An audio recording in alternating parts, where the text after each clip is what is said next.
My coach told me I had an attitude problem on a Tuesday evening in October, right after a practice where I'd played some of the best volleyball of my life. I remember standing there in the gym, with my knee pads still on, water bottle in my hand, thinking I'd misheard him. Coach Marcus, serious guy, not the type to mess around with praise or criticism, the kind of man who measured his words like they cost him something, was looking at me with this expression I couldn't read. Not angry, not disappointed. More like uncomfortable. Like he was delivering news he hadn't wanted to deliver. He said there had been some concerns raised about my attitude, about how I handled myself in team situations. He said the word concerns the way adults say it when they don't want to tell you the real thing, as a container word, a placeholder, something that sounds official enough to end a conversation. I asked him who had raised them. He said he didn't think that was relevant. I said, with respect, I think it is, because I genuinely don't know what you're talking about. He told me to take some time to reflect. And then he ended the conversation by turning back to the whiteboard. I walked out of that gym into the parking lot and stood next to my car for a few minutes in the cold. November, almost October cold, the kind that gets into your jacket. I went over the last few weeks in my head. Every practice, every match, every interaction with my teammates. I came up empty. There was nothing. No argument, no moment of insubordination, no incident I could identify. And I was the kind of person who noticed those things, who kept a sort of running internal audit of how I was showing up. Because I'd always wanted to be good at this, not just at volleyball, but at being a teammate, at being trustworthy. I got in the car and drove home and said nothing to anyone. My name is Emily Callahan. I'm 22 now. At the time I'm talking about, I was 17, a junior on a regional volleyball squad in Ohio, and according to my coach, Marcus Delray, who had told me 6 months earlier that he thought I had the potential to be the best player he'd coached in 15 years, I apparently had serious problems with my attitude and my relationships within the team. I found out why about 3 months later, entirely by accident, in a way that still makes my hands go a little cold when I think about it. But I should start from the beginning, because to understand what happened, you need to understand what I had and what my mother was afraid of losing. I grew up the middle kid in a family of 3. My older brother, Kyle, went the academic route without anyone needing to push him. He was always that way. The kind of person who genuinely enjoyed studying, who read for fun, who got into Ohio State on a full academic scholarship and never looked back. My younger sister, Jade, was still too young to be anyone's project yet. And then there was me, the athlete. My mom, her name is Diane, had been a nurse for 22 years by the time I was 17. She was good at it. She talked about her patients with real care, real investment, remembered their names and their situations and their families. Medicine was not just a job for her. It was a vocation, and she wore that the way some people wear faith, quietly, but completely. And she wanted it for me, not in an aggressive way, not with ultimatums or screaming matches, just in that steady, water-wearing stone way that some parents have. The assumption was baked into how she talked about my future, how she responded to my grades, which subjects she asked about versus which she glazed over. The plan existed, whether or not I'd agreed to it.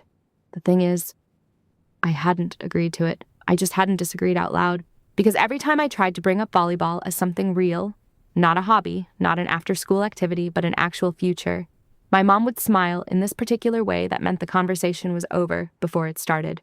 She'd say things like, "We'll see," or "You can always stay active at college," or her favorite, "You're too smart to put all your eggs in one basket." What she meant was, "You're too smart to choose this." What I heard was, "I have already decided this for you, and we're just waiting for you to catch up." I didn't fight her on it. I should probably examine why. In other areas of my life, I was not a pushover.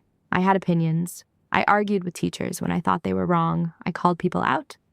But with my mom, there was this particular dynamic where conflict felt like it would cost too much, where the maintenance of peace required a kind of constant, low-level self-erasure that I'd gotten so used to, I barely noticed it anymore. So I played volleyball, and I kept my grades up because I actually liked school, and I let the future stay blurry and unspoken between us. Marcus had first flagged me as someone special during a regional tournament when I was 15. He didn't coach my school team. He ran a club squad that fed into the regional program, and he'd approached my parents in the stands afterward and given them his card. My mom had taken it politely and put it in her purse and said, "Thank you," in that careful way she had. My dad, quieter, more careful around her on these things, had looked at me and given me a small nod that said, "I see you." Marcus called the following week. My dad answered. Those 2 years between joining Marcus's squad and the October conversation where everything started to unravel were some of the best of my life. I'm not being nostalgic about it. I'm trying to be precise.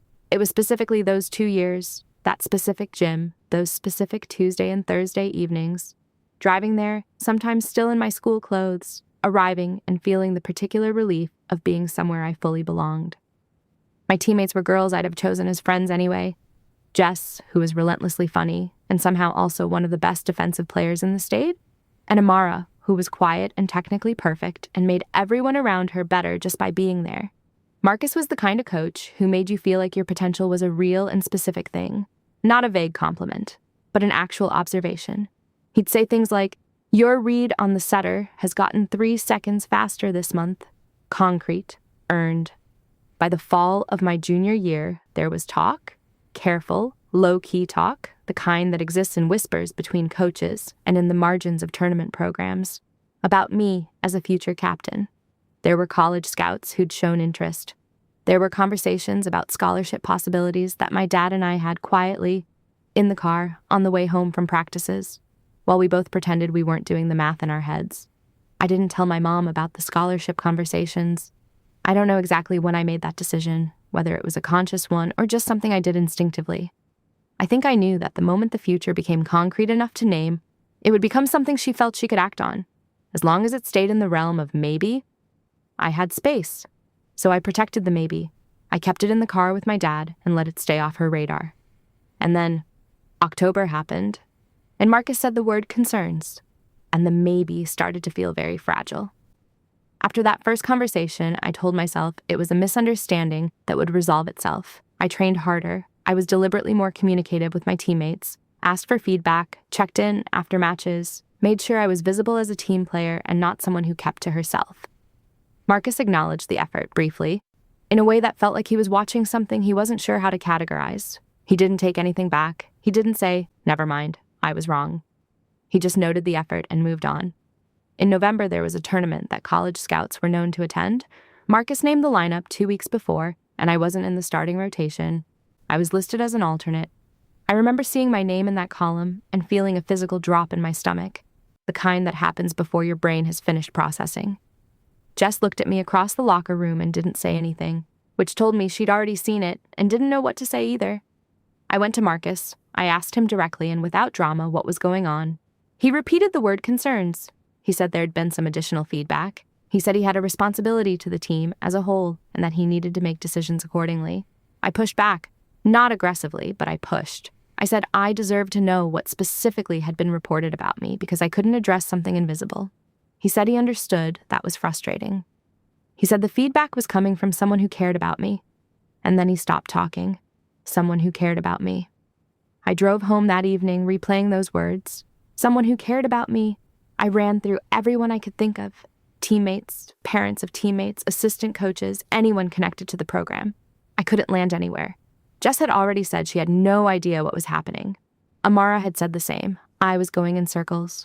What I didn't consider, and what genuinely did not occur to me, was my mother. Not once. Not even as a passing thought. Because that was simply not in the architecture of what I thought was possible. She was difficult, yes. She had a plan for me that I disagreed with, yes.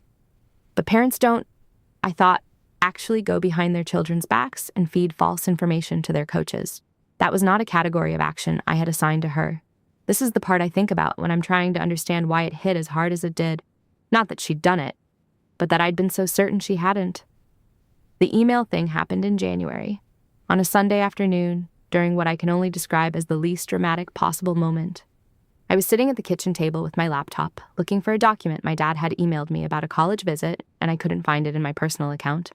I remembered I'd had him send it to the shared family email, an old Gmail account my parents had set up years before, which I still had saved in my browser. I opened it, searched for the document, found it, and then, while I was about to close the tab, I saw a thread in the sent folder.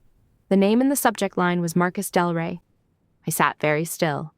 I remember this with unusual clarity, the way the light was coming through the kitchen window at that particular afternoon angle, the sound of the TV in the other room where my dad was watching football, the feeling of the chair under me and my feet flat on the floor. I clicked the thread. There were 14 emails, sent over 6 months, starting in August, 2 weeks after I'd had the best tournament of my career. The first one was polite, professional, almost. My mother introduced herself, said how much she appreciated Marcus's investment in me, said she had some concerns she hoped she could share in confidence. She said, and this is the one I keep coming back to, the one I can still see word for word, that she was worried I might be drinking at parties on weekends and that she wanted him to know in case it was affecting my performance. I was not drinking. I want to be very clear about that. I had never been a drinker. I had exactly the normal amount of teenage social life, and alcohol was not a part of it in any significant way. She had invented this, or she had taken the barest imaginable fragment of reality and expanded it into a false but plausible-sounding concern.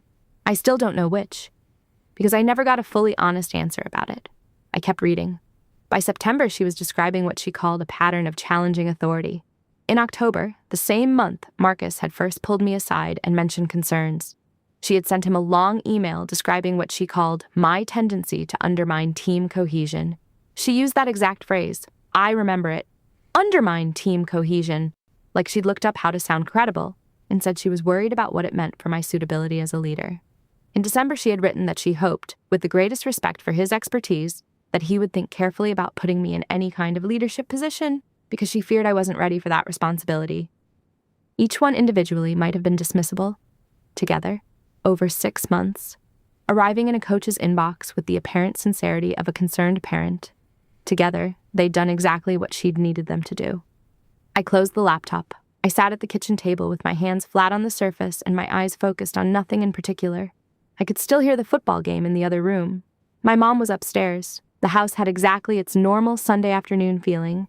That stillness lasted maybe 5 minutes. Then my hands started shaking, a fine, constant tremor I couldn't control. And I stood up and walked to the bathroom because I needed to be somewhere with a door I could close. I ran the cold tap and held my wrists under it. I looked at my reflection in the mirror and registered, almost academically, that I looked terrible, gray pale and hollow-eyed in a way that had nothing to do with being tired. I didn't cry. I wanted to, somewhere underneath everything. But what was sitting at the top was not grief. It was something colder, something that had no immediate outlet because I didn't know yet what I was going to do with it. I went back to the kitchen, reopened the laptop, and forwarded the entire thread to my personal account. Then I closed it, went upstairs, said I had a headache, and spent the rest of Sunday evening in my room lying on my bed, staring at the ceiling, with my hands folded on my stomach, breathing deliberately, the way Marcus had taught us to breathe before a big match. In through the nose, out through the mouth, slow enough to feel it. I did not confront my mother that night, or the next day. I made a decision, somewhere in that ceiling-staring quiet, that I was going to see Marcus first, that I needed to understand what he'd done with those emails, what he actually believed, before I did anything else. I texted him Monday morning and asked if we could meet. Not about practice, just to talk. He said yes for Thursday. I went through Tuesday and Wednesday at school in this weird, suspended state, going through every motion, answering questions in class, eating lunch with Jess, and laughing at the right moments, while carrying this knowledge that felt like a physical weight behind my sternum, heavy and specific, something you couldn't put down. I met Marcus at a coffee shop near the sports center on Thursday morning before school. I got there first, sat in a booth by the window, ordered a coffee I wasn't going to drink. When he came in and sat across from me, I didn't do any preamble. I unlocked my phone, opened the email thread, and slid it across the table toward him. He looked at the screen. He looked at me. He looked back at the screen and started reading. And I watched his expression do something slow and careful and increasingly still, the way faces go when they're processing something they don't want to have to process. He read for several minutes without saying anything. When he put the phone down, he was quiet for another moment. He pressed his hands flat on the table. He said, "I need you to understand that I received these one at a time, spread over months, that I never read them as a sequence, the way you just showed me." I said, "I know, I believe that." He said, "That's not an excuse. I should have come to you directly the first time any concern was raised. Instead, I let this accumulate in the back of my mind, and it changed how I was seeing you, without me ever checking whether it was accurate. That's on me. That was a failure of my responsibility to you as your coach." I nodded. My throat was tight. I'd made a rule for myself in the car on the way there, not going to cry, not in this meeting, and I held to it. I said, "I just needed you to know what actually happened." He said, "I know." And then after a beat, "I'm sorry." This is my fault, too. He was as good as that word. He went to the regional association and gave them a full account, including his own role in letting the situation develop unchecked. He advocated for my inclusion in the spring selection process. He was, I later found out, quite direct about the seriousness of what had happened. More direct than he needed to be, in a way that didn't protect his own reputation as much as a lesser person might have tried to. I respected him enormously for it. I still do. The conversation with my mother happened on a Saturday. I'd chosen the timing deliberately. Daylight, a weekend, nowhere either of us needed to be. She was at the kitchen table with her second cup of coffee when I came in and put my phone in front of her without saying anything. She looked at the screen. She looked at me. I watched the same thing move across her face that had moved across Marcus's. That slow, effortful stillness. Except on her face there was also something else. Something that came and went in less than a second. Something that might have been relief. Like she'd been waiting for this. She read through the emails. She didn't scroll quickly. She read them. And I stood by the counter with my arms crossed and said nothing. When she put the phone down, she was very quiet for a moment. Then she said, "I did it because I love you." I didn't say anything. She said she had watched me building my life around something that she believed, genuinely believed, was not going to last. That she'd seen it happen to athletes before. The focus, the sacrifice, and then the injury. Or the moment when it just wasn't enough. And suddenly you're 25 with no plan B. She said she hadn't been trying to destroy anything. She'd been trying to course correct. She thought if Marcus had some doubts, I'd start to take the academic path more seriously. She thought it would be a gentle nudge in the right direction. She didn't say it to be disingenuous. That's the thing I've had to sit with. The uncomfortable part. She believed what she was saying. She had told herself a story where what she'd done was a form of protection, and in her mind the story held together. She hadn't stepped back far enough to see what it looked like from outside of it. I said, "You told him I was drinking. You told him I was undermining the team." She said, "I exaggerated. I thought if the concerns seemed more concrete, he'd take them more seriously." I said, "You lied about me, to my coach, in writing, for 6 months."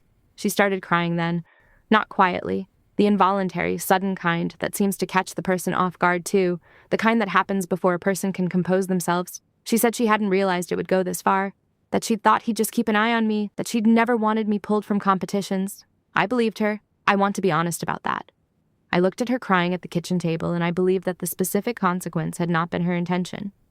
I think she'd thought she could pull a thread just a little, and everything would shift just slightly. And she'd never paused to think about what happens when you pull threads in living things. They unravel. They don't just adjust. I left the kitchen. I went upstairs and sat on my bed and stared at my hands for a while. Not angry in a burning way anymore. Something quieter. Something that felt more like bereavement than anger. The mourning of a particular idea of my mother that I'd been carrying around. The version of her where even the difficult things she did came from a place that was ultimately safe. That version existed, I think. Just alongside something else. Something I hadn't seen clearly until now. The weeks that followed were strange and careful. We moved around each other in the house, like people trying not to wake someone sleeping. She tried twice to have fuller conversations, to explain, to contextualize, to get to something that looked like forgiveness.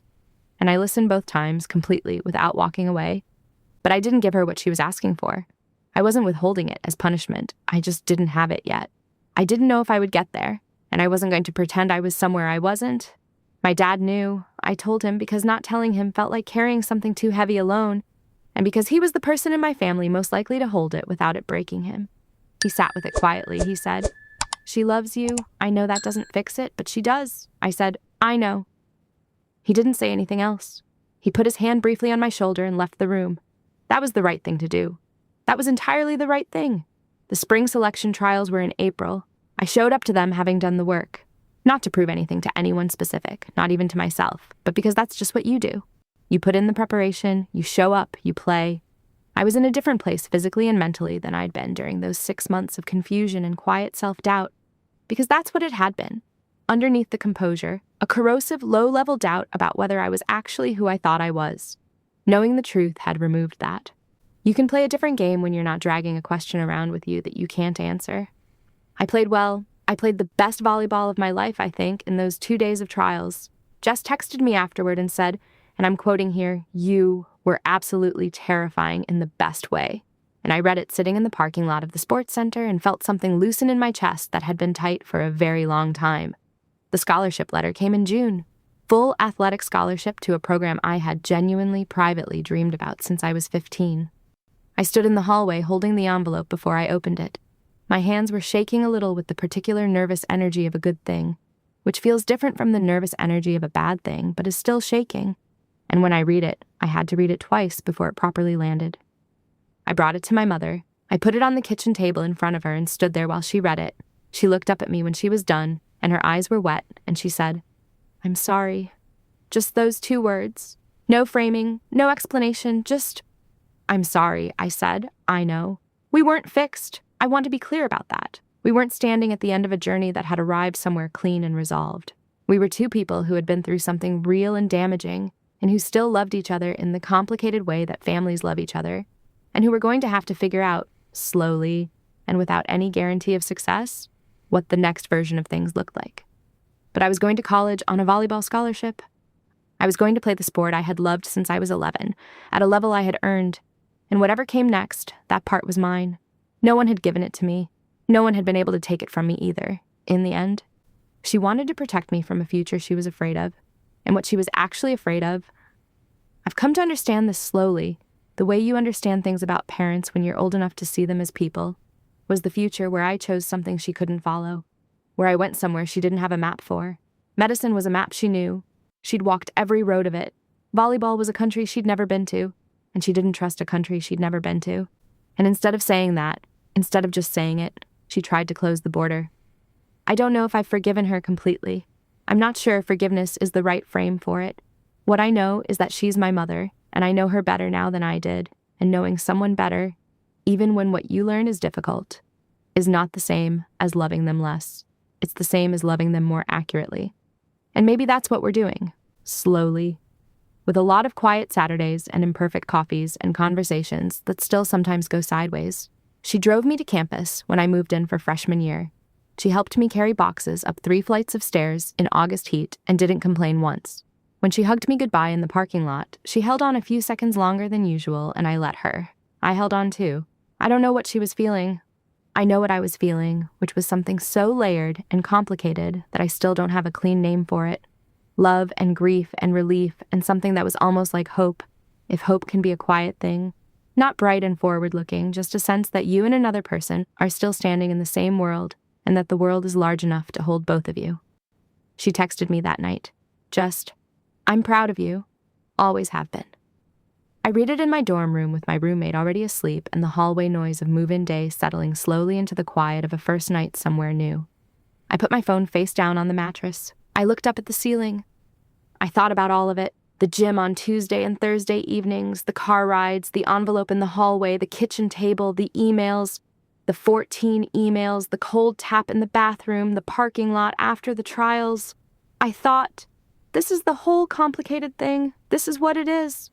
I picked up my phone and typed back, "I know, Mom. Me too." Then I put it down and went to sleep.